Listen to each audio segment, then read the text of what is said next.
77వ గణతంత్ర దినోత్సవం సందర్భంగా ఢిల్లీలోని కర్తవ్య పథలో జరిగిన పరేడ్లో త్రివిధ దళాల శకటం ప్రత్యేక ఆకర్షణగా నిలిచింది.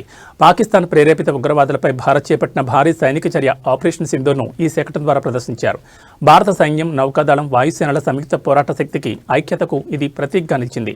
సంయుక్త పోరాటంతో విజయం అనే థీమ్తో ఈ శకటాన్ని రూపొందించారు. యుద్ధ సమయంలో ప్రణాళిక, సమన్వయంతో నిర్ణయాత్మక చర్యలు తీసుకుని భారత సంకల్పాన్ని ఇది చాటి చెప్పింది. ఆపరేషన్ సింధూర్లో భాగంగా భారత వాయుసేన జరిపిన వైమానిక దాడులు, సముద్రంలో ఆధిపత్యాన్ని నిలబెట్టిన నౌకాదళం వేగవంతమైన విన్యాసాలు, సైన్యం సాగించిన భూతల దాడులను శకటంలో కళ్లకట్టినట్లు చూపించారు. గత ఏడాది పహల్గాంలో పర్యాటకులపై జరిగిన ఉగ్రదాడికి ప్రతీకారంగా ఆపరేషన్ సింధూర్ను చేపట్టారు. మే 7న తెల్లవారుజామున పాక్ ఆక్రమిత కశ్మీర్లోని ఉగ్ర శిబిరాలపై దాడులతో ఈ ఆపరేషన్ ప్రారంభమైంది. 4 రోజుల పాటు సాగిన ఈ సైనిక చర్యలో పాకిస్తాన్, భారత నగరాలపై క్షిపణి దాడులకు విఫలయత్నం చేయగా వాటిని భారత వాయు రక్షణ వ్యవస్థ సమర్థంగా నిర్వీర్యం చేసింది. ఈ ఆపరేషన్లో భారీ నష్టాలను చవిచూసిన పాకిస్తాన్ ఇక తట్టుకోలేక కాల్పుల విరమణ చేయాలని అభ్యర్థించింది. దీంతో మే 10న ఆపరేషన్ నిలిచిపోయింది. భవిష్యత్ సవాళ్లకు సిద్ధంగా సాంకేతికతతో కూడిన శక్తిగా భారత రక్షణ దళాలు రూపాంతరం చెందుతున్నాయని ఈ శకటం స్పష్టం చేసింది.